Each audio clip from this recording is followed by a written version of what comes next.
Right, I'm talking, sorry. Yeah.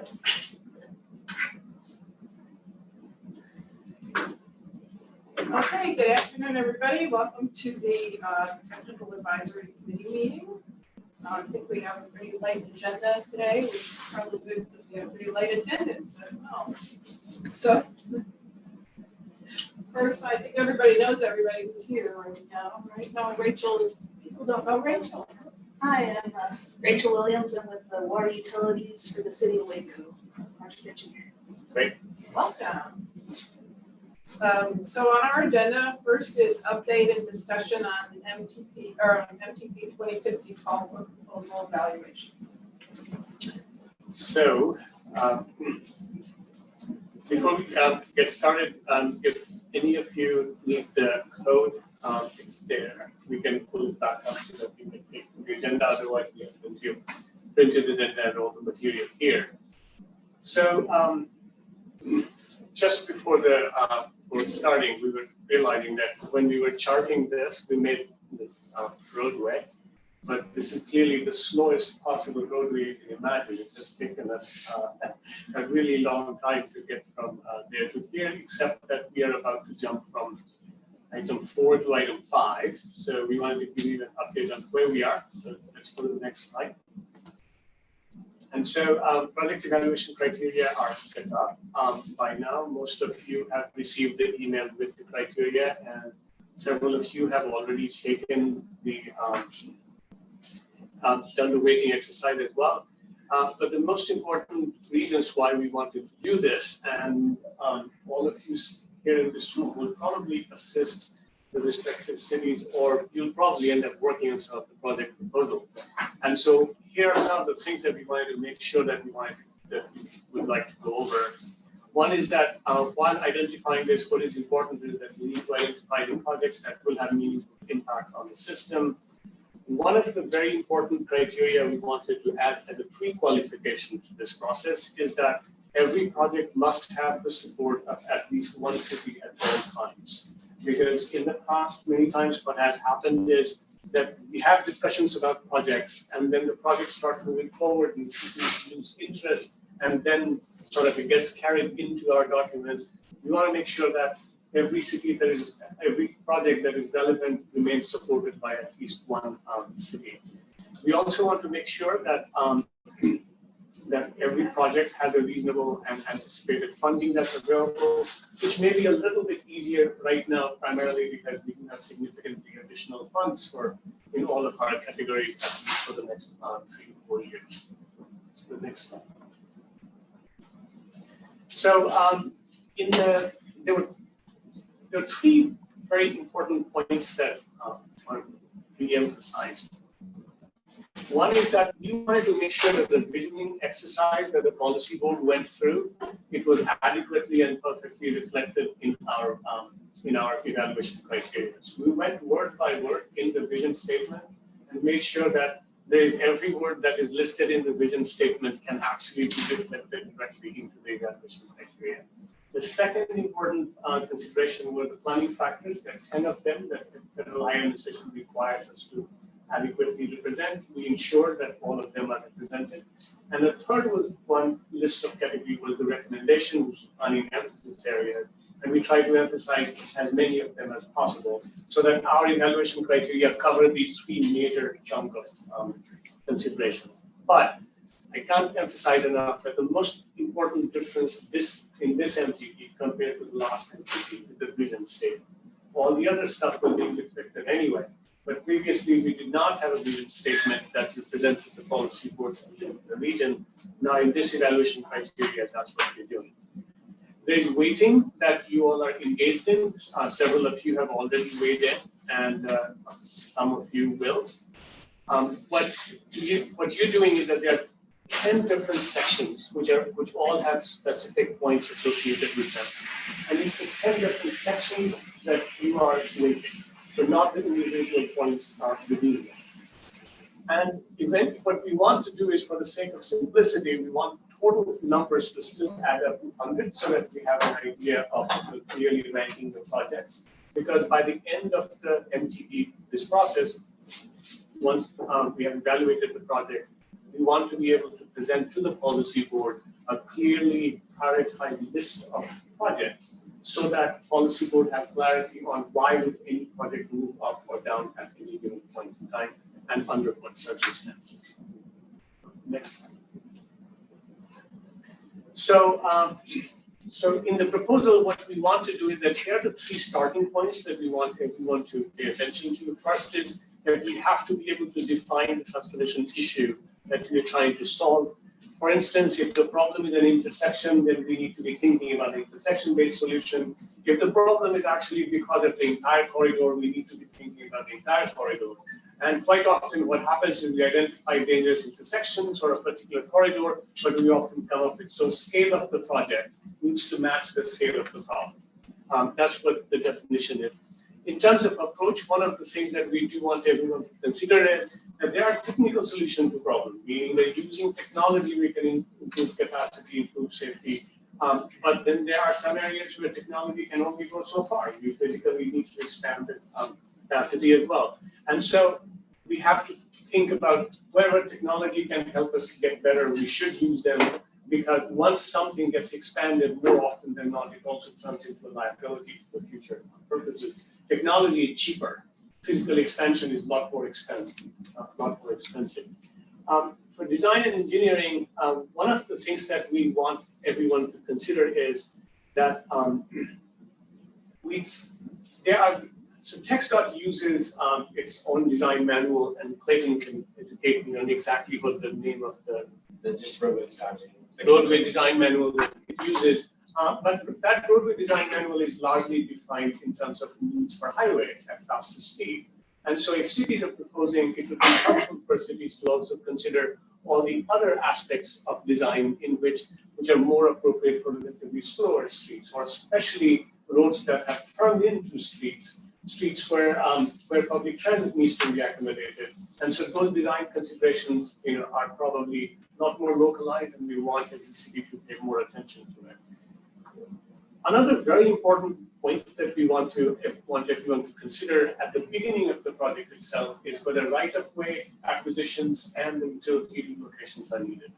So one of the items that keeps happening, has happened with us several times, when a project gets conceived, we think of a problem, we come up with a project, and it's only at a later point we realize that, oops, we needed some $10 million worth of utility relocation, which is city job. And then all of a sudden, like, wait a minute, that's not what we signed up for.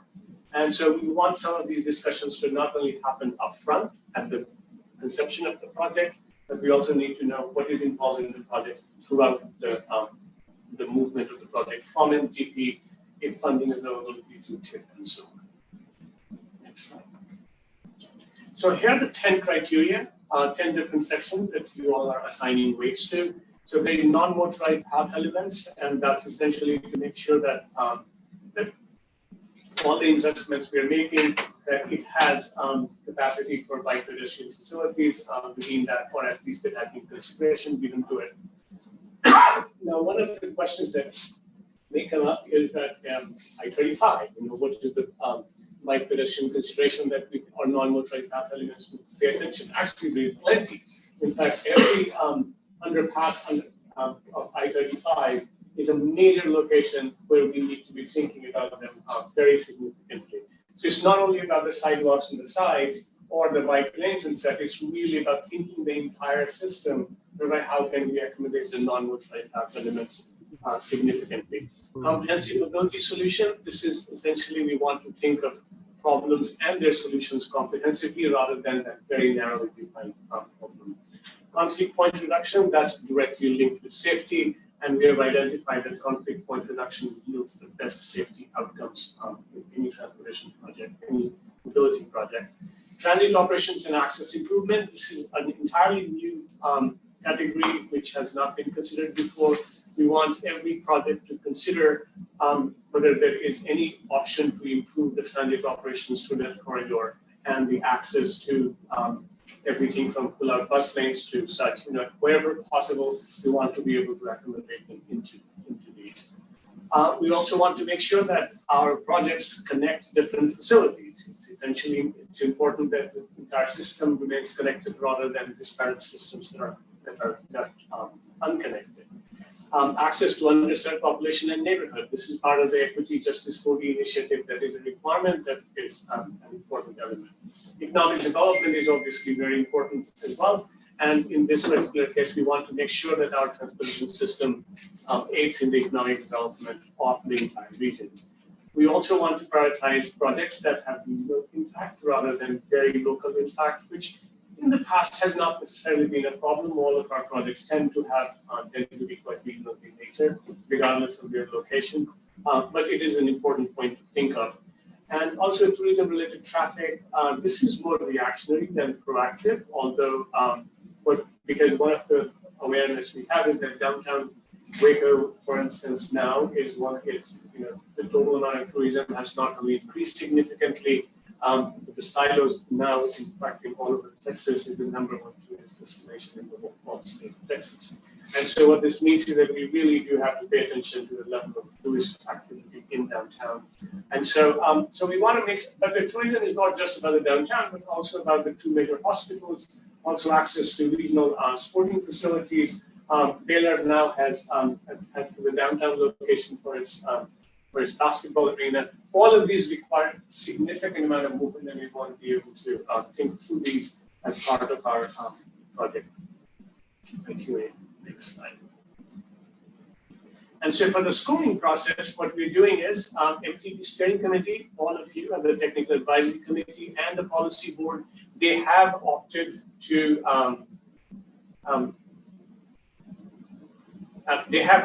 do the weighing in, but they may choose not to do the evaluation.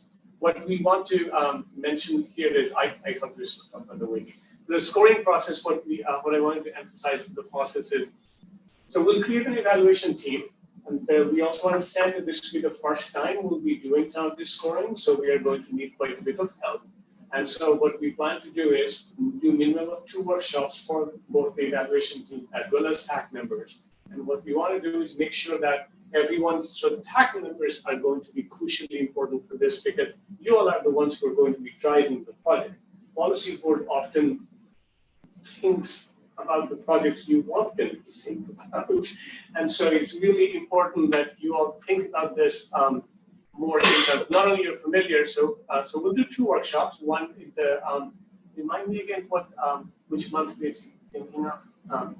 April and May, is that correct? Early April. So we'll do first workshop in early April, and then the second workshop in May, and then we'll do a third workshop if it is needed at all in June as well.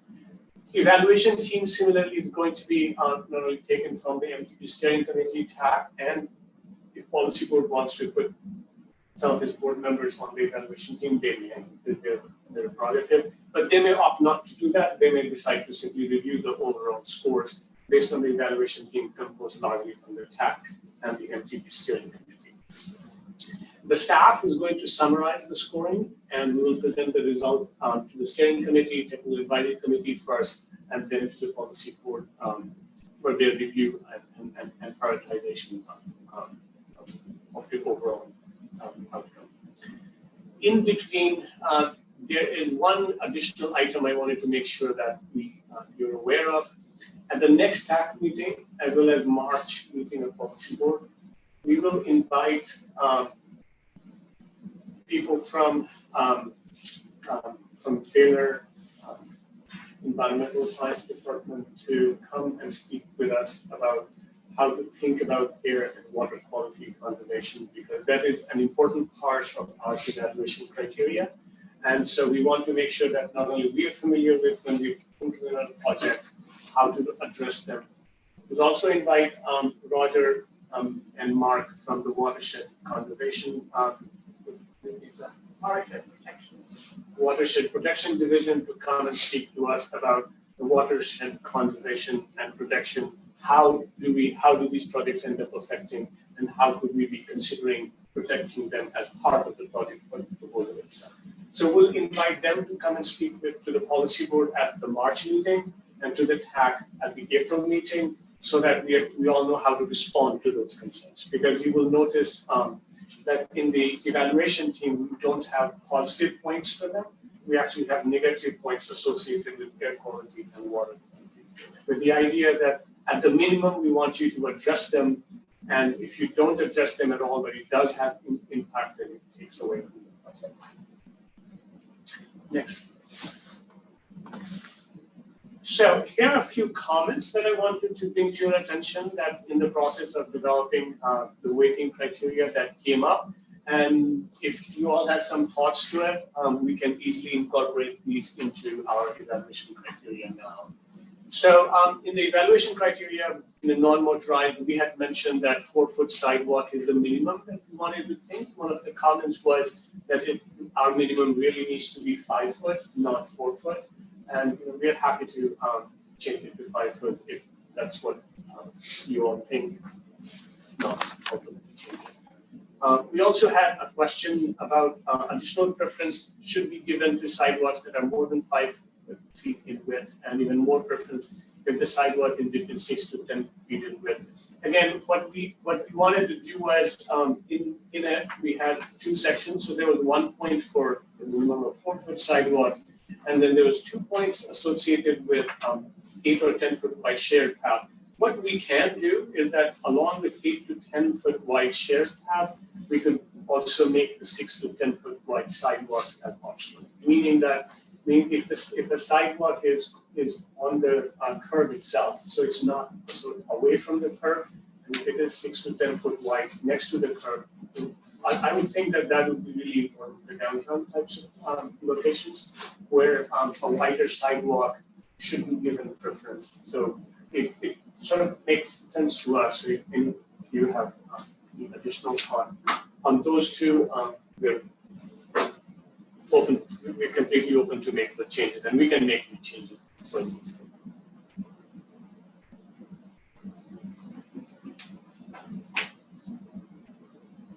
I know in Chicago it's very common to have shared use paths, so they're thinking pedestrian and bike on that, So or pedestrian and scooter. So the way we had done was that the shared paths, we were not specifying in this about exactly who all are going to be sharing paths.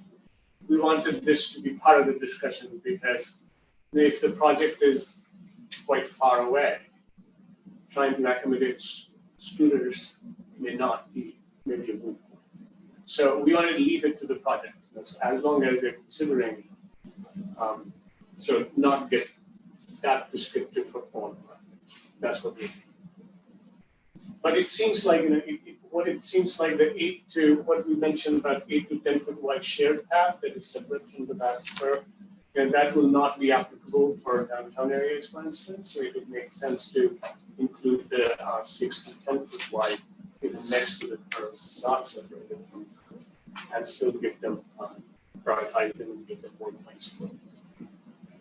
And so both of those 2 points, the top 2 points, make perfect sense to us. So if you all are okay, we are more than happy to make those changes in this.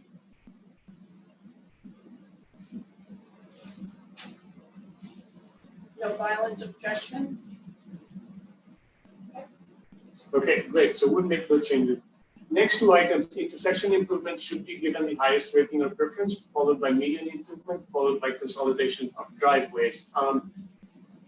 What we wanted to do was, again, our challenge with this one really is that we don't want to be so prescriptive because not all the areas are going to require the. So we wanted to leave these 3 as people who are proposing the project. They should do that based on the context that there's in some cases. I would think that consolidation would make so much more sense than median improvement. In other cases, it may not. And so we wanted to, that was the reason why we did not prioritize them in any particular order. That was our reasoning. So it would be good for you to get your thoughts on this.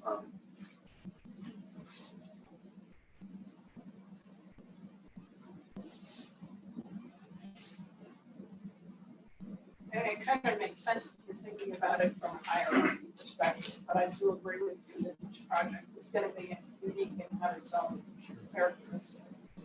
So we treated them all as equal. We said that we just want every project to consider these, not necessarily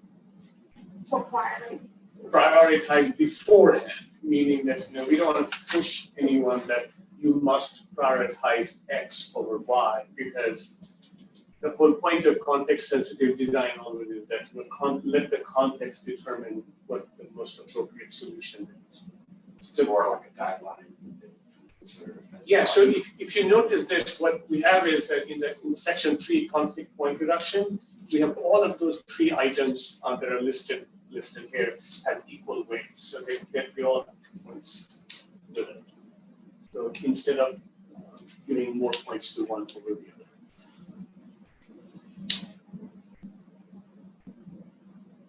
What everyone's pleasure. No, I agree. Like, I can think of 2 a drive where median improvements and consolidation of driveways are going to outweigh intersection improvements in my mind. So I would hate to lock in priority. So we'll leave that one as is. The other one, shoulders for outside lanes should be given preference, and this has to do with rural parts a little bit more than urban areas. And in this particular case, again, since we are covering all of McLennan County, we felt as if we couldn't prioritize or add additional points for one type of roadway intervention over another, because again, same problem that the context needs to determine what is the appropriate solution. So of course, in rural parts of McLennan County, shoulders for outside lane will make a whole lot more sense from a safety perspective, but that may be a moot point in Valley Hills Drive, for instance. So that's why that was again our reasoning why we kept them all as equal. And the last point, adding acceleration and deceleration lanes should be given preference, followed by removing the intersection protected left-turn movements. Again, we were we actually considered this one also as a little more applicable to rural parts of McLennan County, where your sight line, if you're going over a hill, there may be one type of intervention, protected left turn might make more sense there, and adding acceleration, deceleration may be a moot point for those. However, if there are areas where more freight traffic is going to go, and we are expecting the freight movement of sending everything to slow down quite a bit, we need to provide them from additional lanes for safety perspective. So again, the same reasoning, we felt that we should leave it to the people who are proposing the project, that what should they be prioritizing in the project, and that's the reason why we did not, again, prioritize any of those. Any additional thought on these?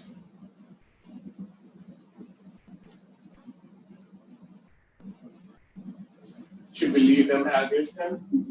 Okay, do that. Next slide.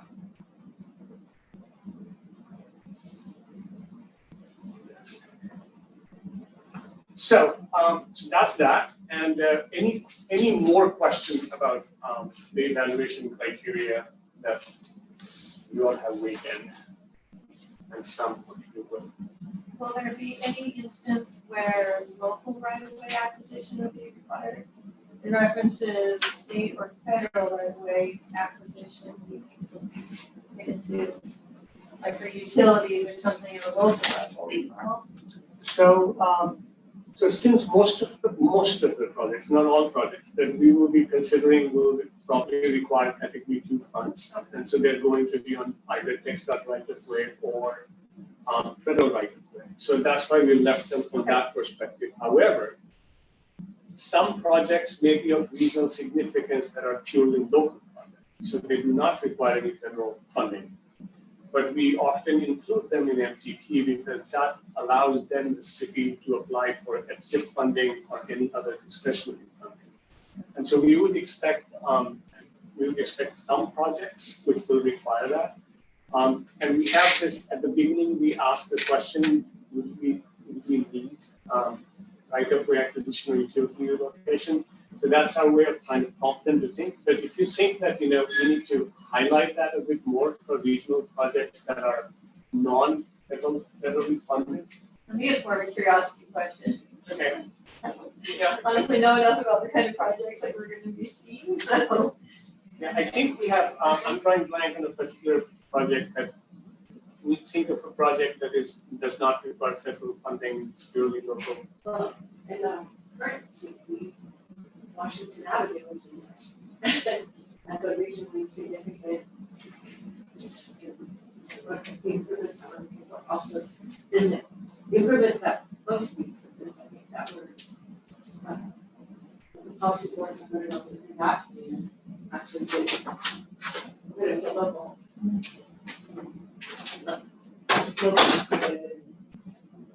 solutions. There's a few others that if you want just stop me. It's actually a good practice to have some of these fully locally funded projects also as part of the MTP. Primarily because it allows then the cities to apply for funding and gives an extra weight to that if it is reasonably.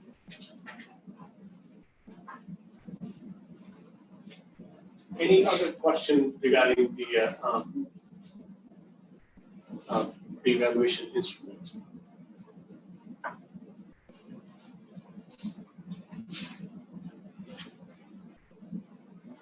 What we will do is that we'll also put this on our website. So when we do the call for proposal, which will be open up in 2 weeks, we'll actually, right after the policy board meeting on Monday, we'll open the call for proposal. So all of this will be on the website. We're also creating the background information portion so that our travel demand forecasts, some of the other bunch of mapping work that we have done. So we'll start making all of that available as background material. So all of you are welcome to give us a comment on that as well. So if something is not clear, some information that we need to clarify more, that will sort of remain the work in progress. So this is also sort of the first time that we are making all this available on the website, which will stay available even after the MTP. So because until now, a lot of those information are included in the MTP. And so if you wanted access to that, you just go to that section of the MTP and get the information.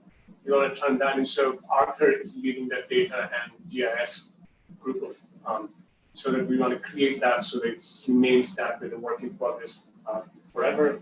And that way we can add more and more information to it. And so it'll be great for all of you to review and see what is relevant, what is not relevant. If there are information that we need to add more, it will.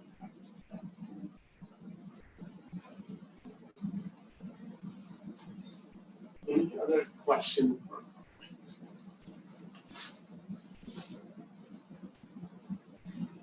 In that case, we are waiting from some of you to complete your weighting exercise. We did an estimate that they have invited roughly about 40 people to do the weighting exercise. So far, we have 9 or 10. This morning it was 9, I believe. 9. So this morning when we checked, we had 9 completed. Our target is to have a minimum of 20.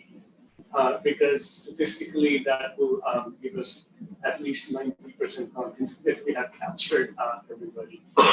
So at this point in time, in this room, I can only think of 3, 4 of you actually who have not completed. And so once you do that, we'll be at 13, and then policy board has not been assigned to task yet.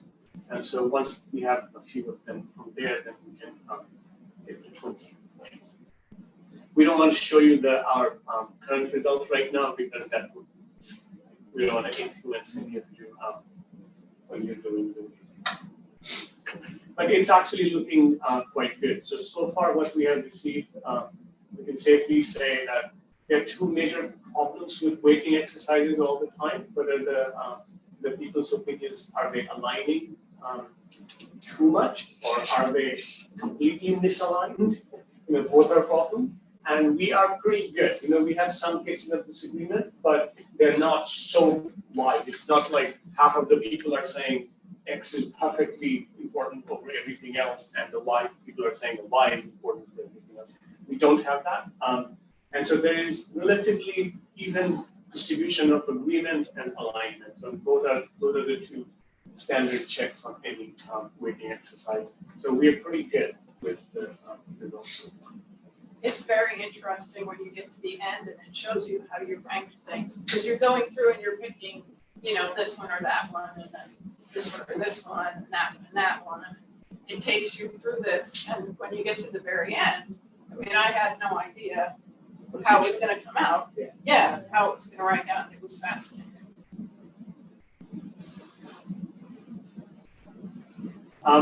We know that both Amy and Laura and Brian have completed it. So if you have questions, they can also. And Suzette, you have. Oh, you have completed too. Okay, yes. So Zane has completed too. So if you have any question, they can answer it. It's pretty intuitive. I like that you had all the descriptions and stuff in there. Definitely, they help break it down. Yeah, both Arthur and Nora have worked very diligently on making sure that all of this is as clearly laid out as possible. Nice job. Okay, then let's move on to the next. I do have a question on how do you plan on providing the results? You know, like Amy said, at the end of the exercise, the individual results were kind of like a bar graph, horizontal bar graph. But I didn't know if like you're still going to provide a horizontal bar graph for the final results, or if it's going to be more of a pie chart or a scatter, So the bar, scatter chart. so the horizontal part was sort of like most of the weighting exercises. That's like that's the default graphic. So we could use that with some sort of a bar chart. No, and even the weight, like you're saying though, we have each one kind of shows how they're weighted that way. You can do it in many different ways. Yeah. But and that might help you see it different ways too by displaying it and using different charts and manners. It might be helpful. We can definitely try that, right? Different ways of presenting it.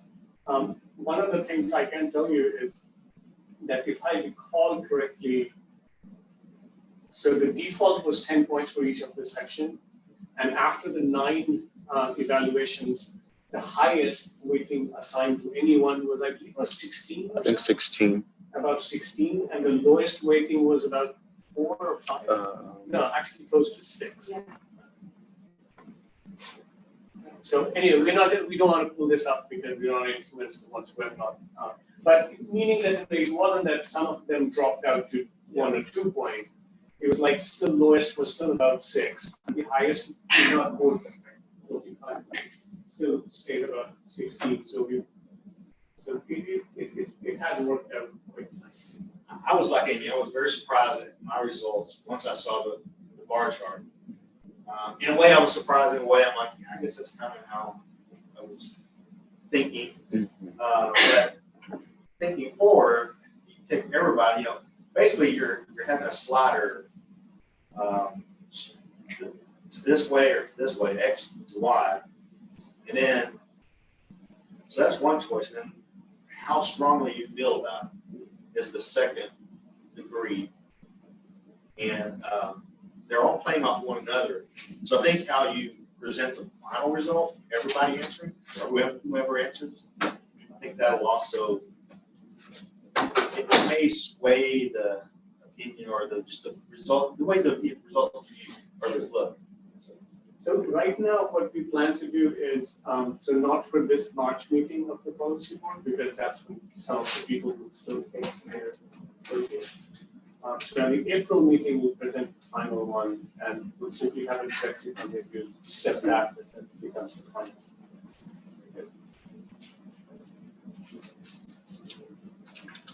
Great, thank you. Oh, that's. Oh, okay.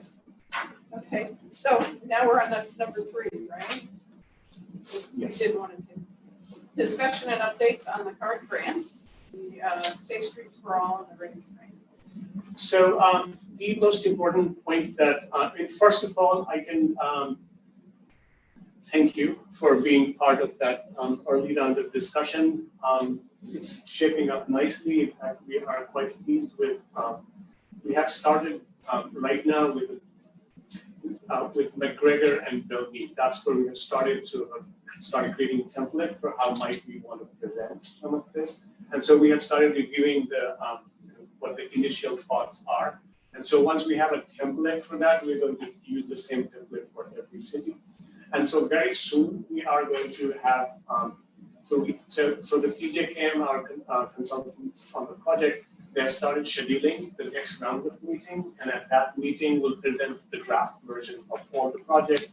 But even before that, we'll have them present to the Safety Action Task Force. So at the next Safety Action Task Force, which has representation from every city here, that group at least will be able to review Belmead and McGregor, for instance, for the template portion of it. Not necessarily finalizing the final intervention, but what needs to be included and does not get included will follow the discussion that we have, the second round of discussion. But right now we wanted to discuss here all the information we wanted to present for each city. Here are the projects we're looking at, and here are the locations, the interventions, and what we're doing. So that's where we are with the 2022 SS4A. And by the way, once we have a draft, so we are expecting a draft presentation from the consultants here at the PAC meeting at the main meeting. The second part is the FY 2023 demonstration grant, and that's the one in which we're drafting the grant agreement right now with FHWA. And once we have that, that will have two steps process. The first stage is going to be the actual designing of the projects, and the second stage will be the implementation. And so the way that one is going to work out is we'll have one RFP to hire a consultant to do the actual design of the, what type of intervention where. And in the second one, we are expecting to bring a local firm to sort of manage all the projects to the demonstration. For the FY 2024 implementation grant, I want to talk a little bit in more detail about that because that's quite important. No one discussed a couple of other things, but let me just quickly go over the RAISE grant. RAISE grant, we are again drafting our grant agreement, so we'll have both the current SS4A plus the RAISE grant go on the council for their ratification. We're expecting to do that in early April, and once we have that, we have already started some background research process on the RAISE grant, and what I can some of the more substantive work that we have already started doing is so we had documented with Cyber Law Clinic at Harvard Law to do some legal research, and so we have signed an agreement with them, and so they are looking at the legal framework for smart transportation technology, and they have started the research process on that. We also have verbal agreement yet, but we will sign an agreement with Center for Transportation Research at UT Austin to do a lot of data analysis and data modeling part of this. And we also have agreement with HEB. Again, it's a verbal agreement yet, but we will formalize it once we have executed the grant. And so that's the scheme right now. We will begin the steering committee meeting soon, toward the end of March, and we're expecting that we'll be signing off on this beginning of April and May. Next.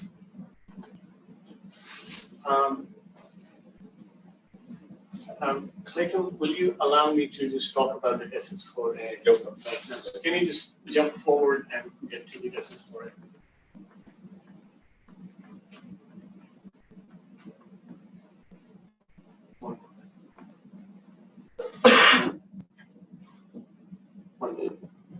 There we go. So for FY 2024, in the past, we had talked about how main meeting of the policy board is when we are expecting the comprehensive safety action plan to be formally adopted, which makes the implementation projects eligible. What is happening is that so what we thought for a while, that since the NOFO was opening in February, that they will have a deadline of sometime in April, but they do not.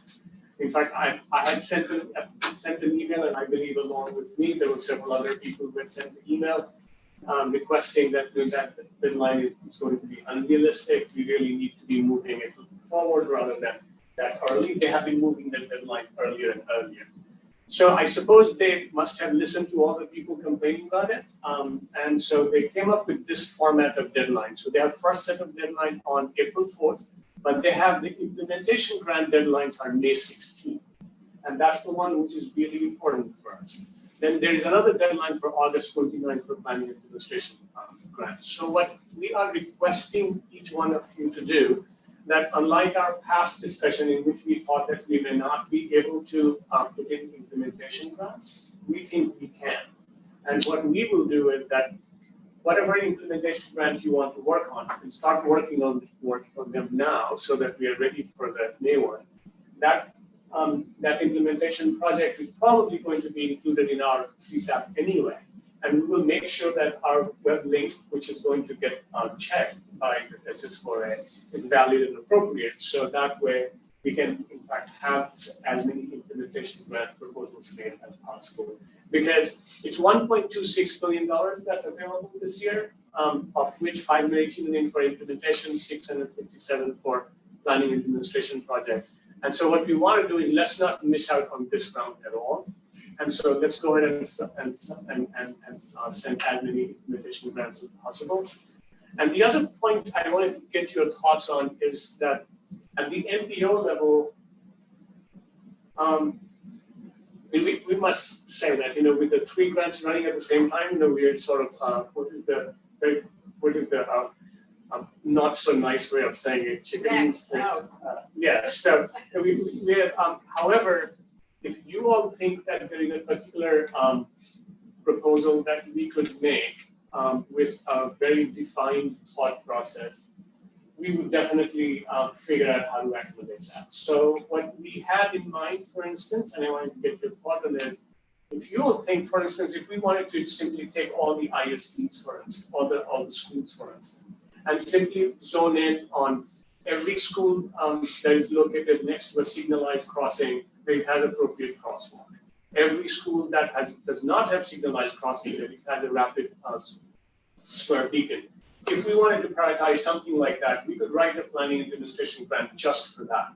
It will, it will not be, as long as we don't have to start searching for all the projects, it's well-defined, narrowly focused, we can probably pull that off without too much effort. And similarly, we had another idea that this came up in the discussion with Zane, for instance, one of the points of discussion was, do we have a signage inventory for the entire county? And we do not. And so that was the other thought we had, that what we could do is, or that's something the county could actually write it, and we could write it jointly, and call this a planning and administration project, and say that, as part of this project, we just want to do a sign inventory for all the roadway across McLennan County.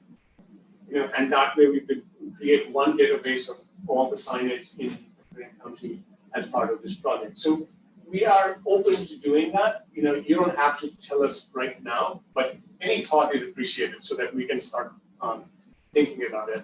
But most importantly, as we wait for direction from you all and the policy board for this round of whether MPO wants to do another planning administration grant or not, we really want you all to start working on the implementation grant, and we want to help.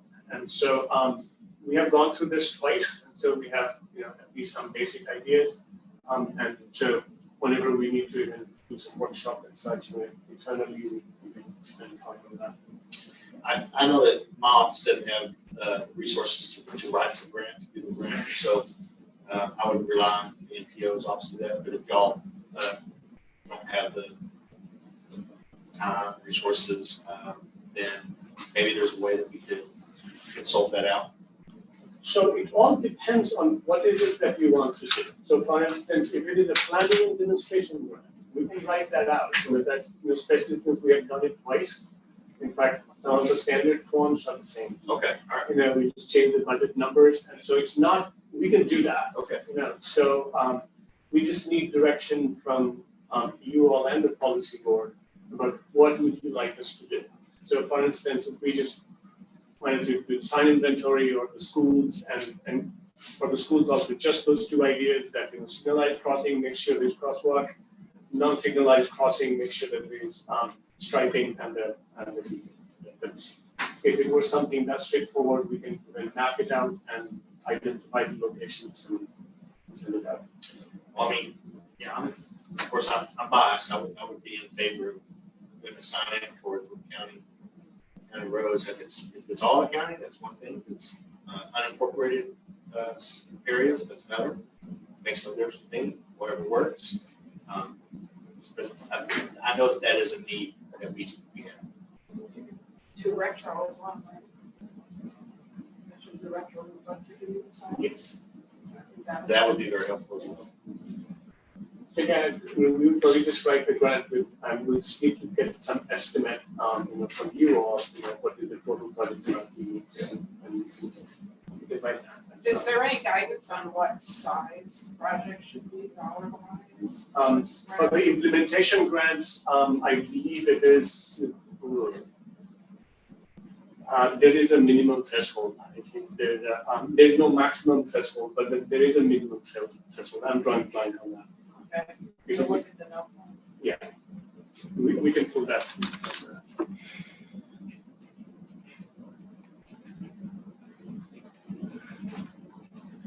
But most importantly, what I really want to make sure is that, so all of you here in this room, for instance, so for City of Waco, for City of McGregor, we sort of know some of the projects already, have an idea, and so to probably move forward with these projects.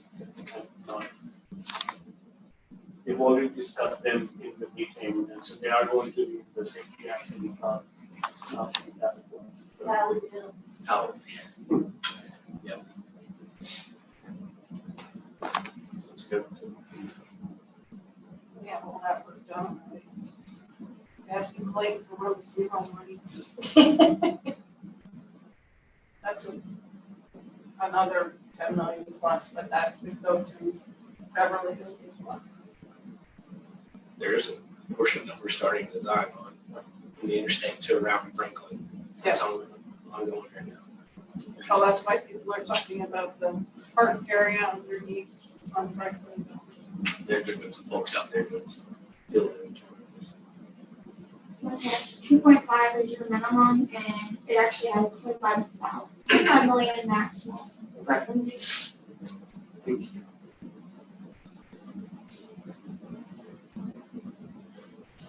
Any other question on these? Sounds pretty big. Okay.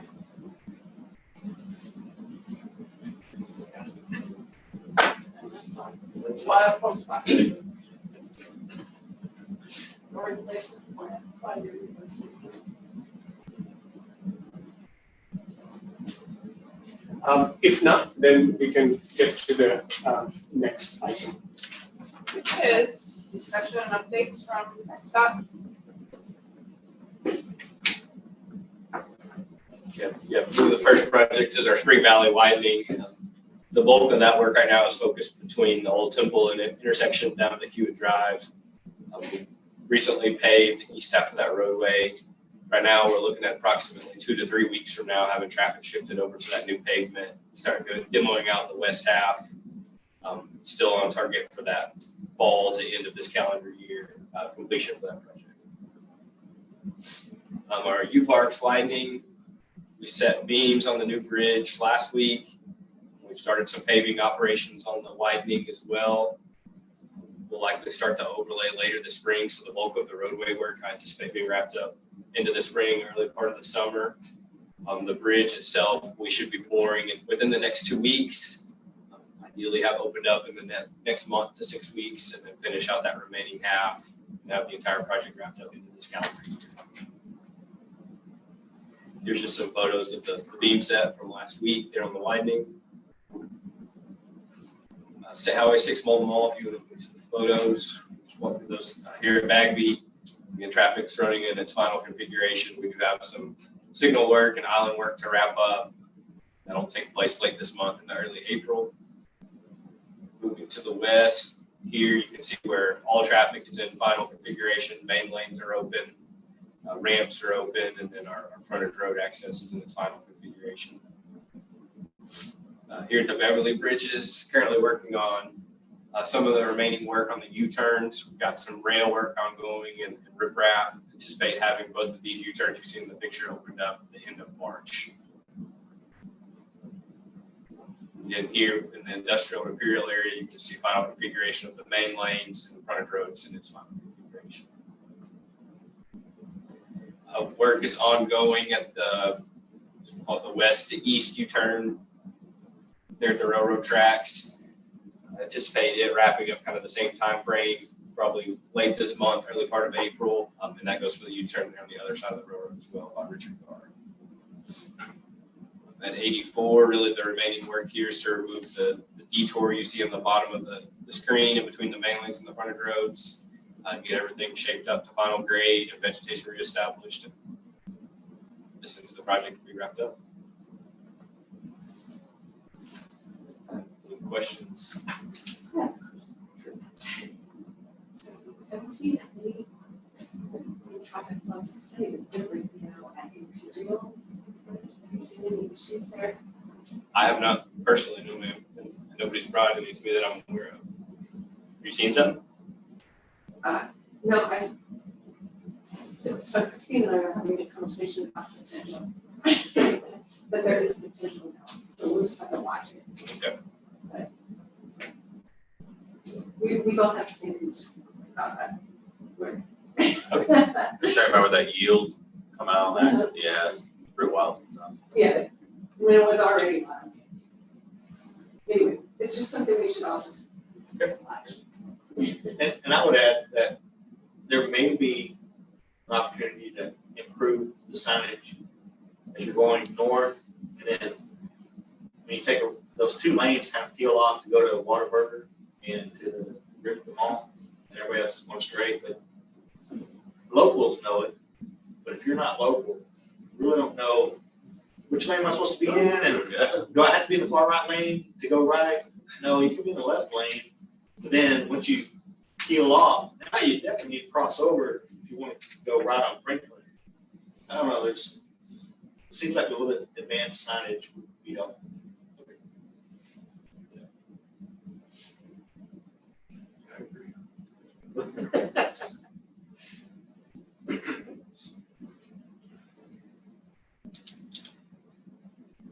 Can I comment on the 84 part of Whitlow Drive they just completed? I've been walking some of that. Oh my gosh, that is phenomenal. You got 4-foot sidewalks. Our administrators are so excited. So we've been doing, we're kind of trying out some of the, so they're just exuberant because they can get down the sidewalk easily and not get stuck in the grass. It's really nice. You don't get out and walk. Oh my gosh, it's really nice. There's, grass strips between the sidewalk and highway, where they can, and it's very, very nice to me. It was really nice. And I will second that. Even as a driver, it just looks so much aesthetically pleasing from the windshield. It really is. I mean, it seems to just open. It seems to open up the view, and it just seems like you're in a nicer neighborhood. I don't know why. It is. Appreciate the feedback. No, Amy can attest that job has been challenging, to say the least. So it's good to hear some positive feedback for sure. You could drive the whole length without stopping.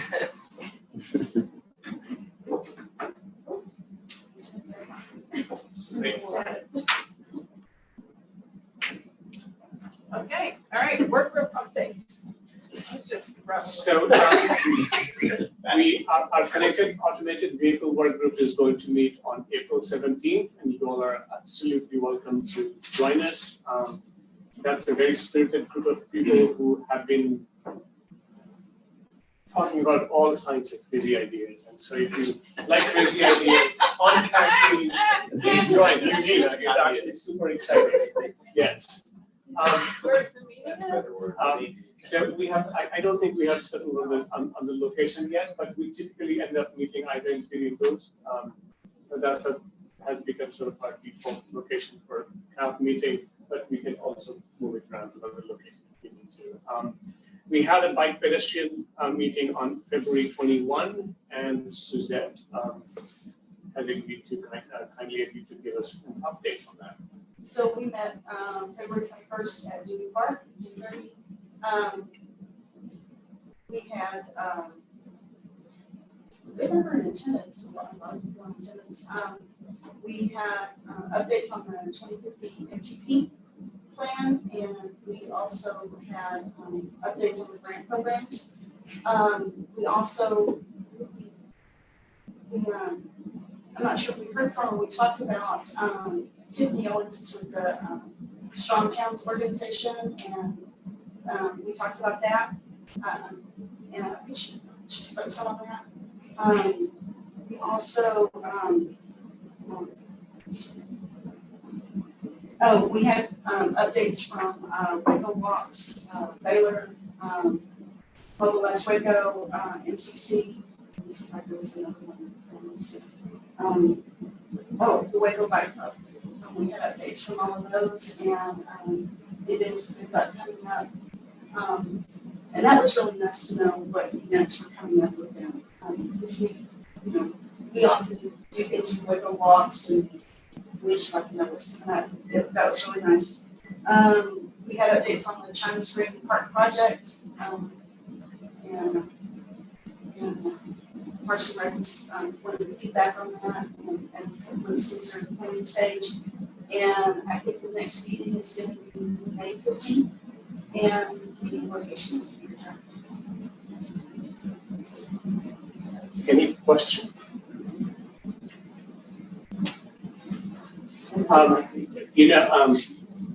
You all don't, a lot of you have not been to Bike Network Group meeting, but not only is our longest standing meeting, it's just really a lot of wonderful feedback we receive on everything. So a lot of work that you see us do in the MTP evaluation criteria, a lot of it comes out of Bike. So I don't want to just thank Suzette, but everybody who is on the Bike Network Group, I mean, they have been doing tremendous service over years, much before I came. Thank you. Okay, so next will be the MPO monthly report. Yeah, so here's some updates from the policy board. So we approved the PPP amendment we made, most important of which was the administrative modification program. Roadway safety targets for 2023 were adopted, and the support for public transportation safety targets were adopted. One of the items that I do want to highlight is we had a work group meeting yesterday regarding the statewide multimodal transportation, and they were talking about the safety of the public transit systems across Texas. And I was a little disappointed to them to say that we want to be able to provide safe public transit. And I remembered, and so I reminded them that no, actually public transit in the state of Texas. In fact, this is one area where we do much better than the national average. National average is that public transit systems are about 10 times safer than car traffic. In Texas, I told them that I can't speak about all of Texas, but I'm aware that at least in Waco, our transit system is over 100 times safer than everything else. And so at least there is one area where we do much better than the national average. And quite possibly in Waco, we might be doing better than Texas. So, Does that mean that just driving normally is just so bad here? it is quite bad, yes. I want to drive. Yes, we're not worse than, we're not the worst in the country, but we are on the wrong side of the wrong half of the, and in McLennan County, we are worse than the state average on roadway safety, but not in transit. In transit, it's the opposite way. We are actually probably better than Texas, and Texas is probably better than the nation. Along with that, the just wanted to update you is that at last meeting, we were not sure if policy board would like to weigh in on the weighting exercise. They explicitly give us the direction that they would like to weigh in, so we are including that in the weighting exercise. Next slide. Here's an important point, piece of information. It is in very preliminary phase yet, but NCT CAR, which is the Metroplex area, They received a very large grant of $70 million under the charging and fueling infrastructure to install 5 hydrogen fueling locations. 2 of them in the Dallas-Fort Worth area and 3 of them outside. And one of those 3 outside is going to be in Waco. And so we had the initial meeting, and they had included, we were not aware until that meeting that Waco was included as one of the locations because we had we're not party to the grant application. But the initial discussion has started, and at this point in time, the most important considerations are to find locations that actually have some access to. It's largely going to be focused on freight, so access to truck stop, for instance, is going to be important. It is going to be on I-35 because the whole idea is to provide in the Texas Triangle, making sure that the entire triangle can be covered on hydrogen fuel cell options for freight traffic. But along with freight, public transit is going to be quite important because the expectation is that a lot of public transit systems might want to consider hydrogen fuel cell buses. In some cases, that might make more sense than electric buses. And so that's another major consideration. From Waco, at the initial meeting, we did have Serena from Waco Transit. I was there with Nora and Annette, and we also had City of Waco fleet manager on board. How many truck stops within County are on I-35? So that's a good question, except that none of them, it's not a rest stop. So meaning that, so all the truck locations that we think are truck parking locations, they are in McLennan County of privately provided. So some of them are bigger, some of them are smaller. And in this particular case, the initial thought process is that the area around Midwest, where QT has opened, that's one potential location. And we know that NCD Call can also invite, David from City of Robinson, he was there on call as well. Because the idea is that that's where a lot of truck stop locations and some. It is going to require a site that is that can accommodate relatively large number of trucks. And so that's why that's the initial thought that a location in that vicinity should be located. The two, some of you probably have better information than I do, but the 2 large ones, of course, the north, the Road Ranger, and the south is north and south of Waco on I-35. Those are the 2 fairly good sized truck stops. Whereas, they're at New Road by Denny's.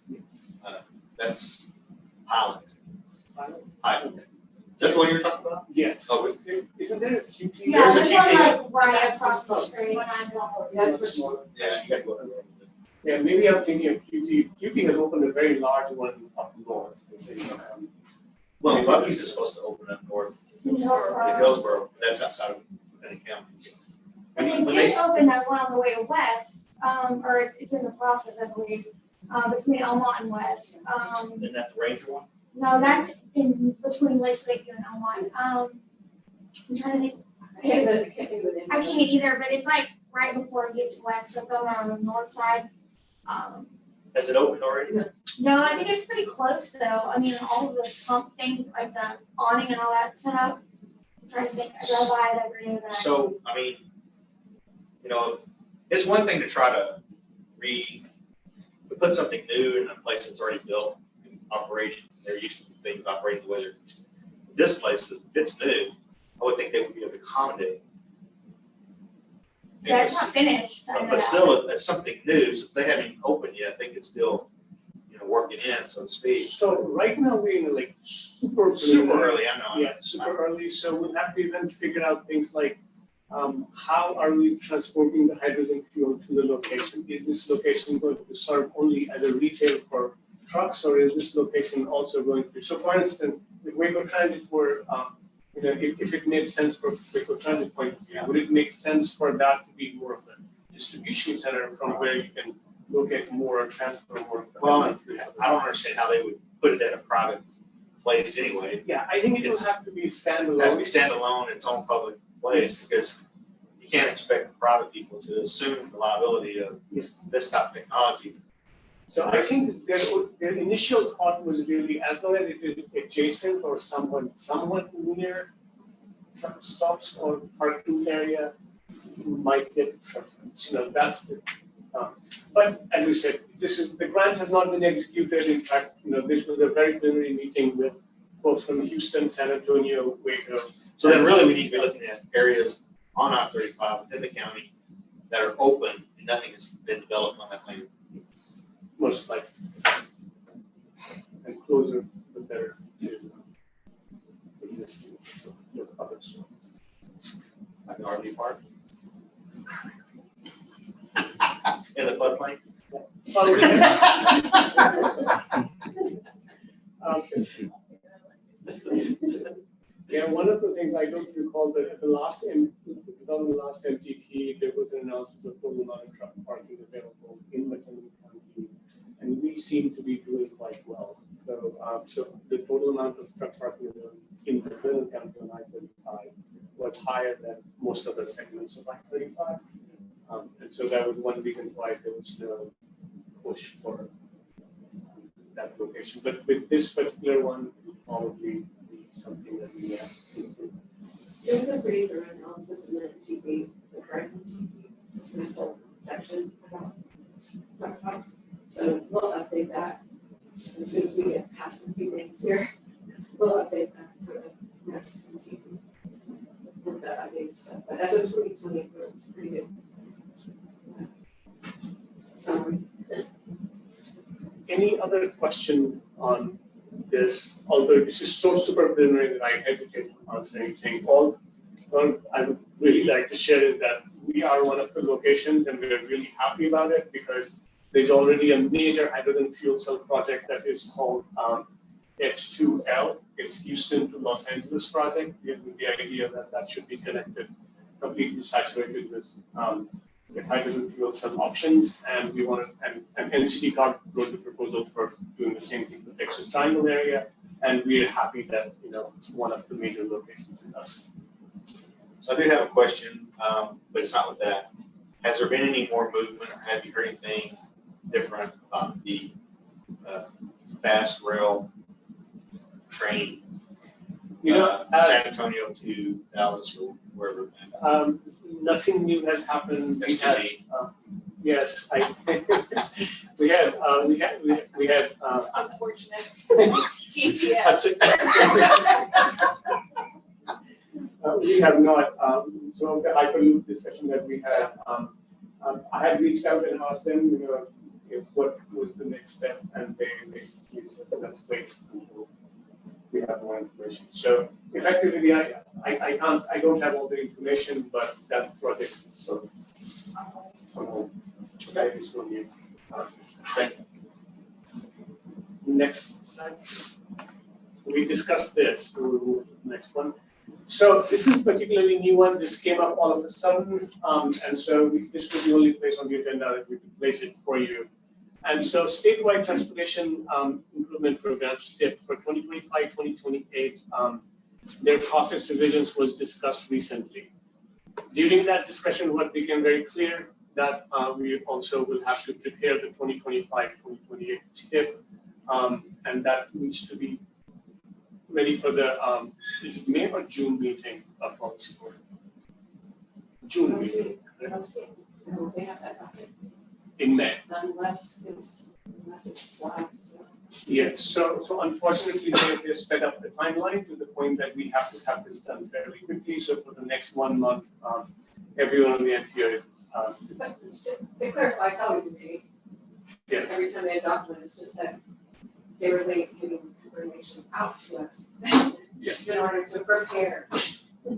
So, and we just learned about this on Tuesday, and so agenda was already set. Otherwise, we would have had a totally different agenda item on here. So we do want you to give us the direction on this, and we would like you to make the we're requesting you to make the recommendation from you to the policy board to solicit public comments regarding the draft 2025-28 tip.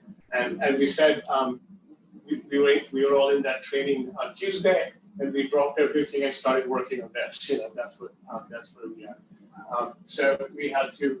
So this is the only place we could fit it, other than amending our agenda. So we do want some direction on this. If you are okay with it, we will communicate it to and put it as an agenda item for the policy board.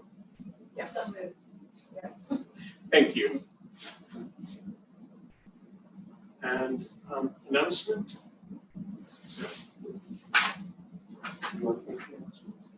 Our next meeting will be Thursday, April 4th. And do we have any requests for agenda items to consider on April 4th? If not, we have one exciting new piece of information. Voila! Congratulations. So we can sympathize for Brian for not sleeping at all, and we don't expect him to sleep for a little while. Oh, my wife bears a pretty good run of that during the night. Yeah, it's like PEA. It's all right. She doesn't know.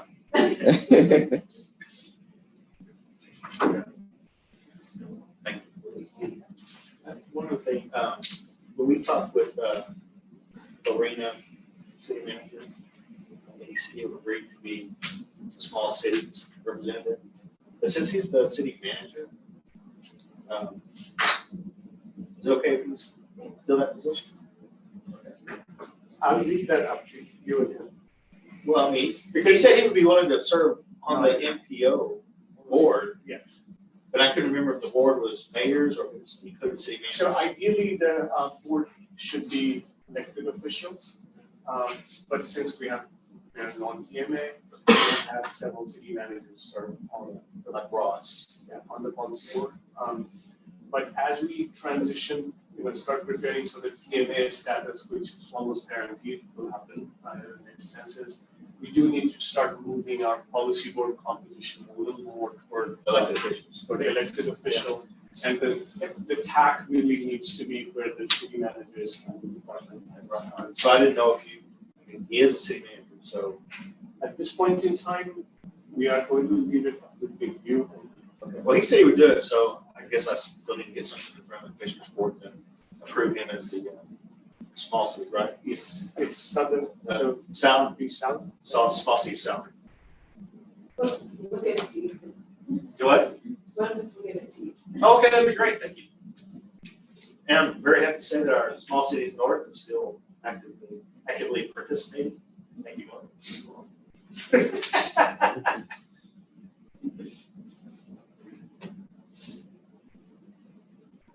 Anyone have any other news to share, comments, questions? Maybe. Yes. Maybe. The normal be. All right, well, and I hereby say we are adjourned. Second motion. Yeah. We didn't have a forum? I would know that. Or they had one with me. Spring break. So. Always have it. Yeah. Everybody else? There's that.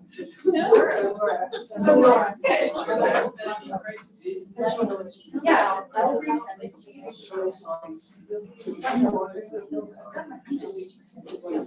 Yeah. I mean, this one, I was like, I can talk to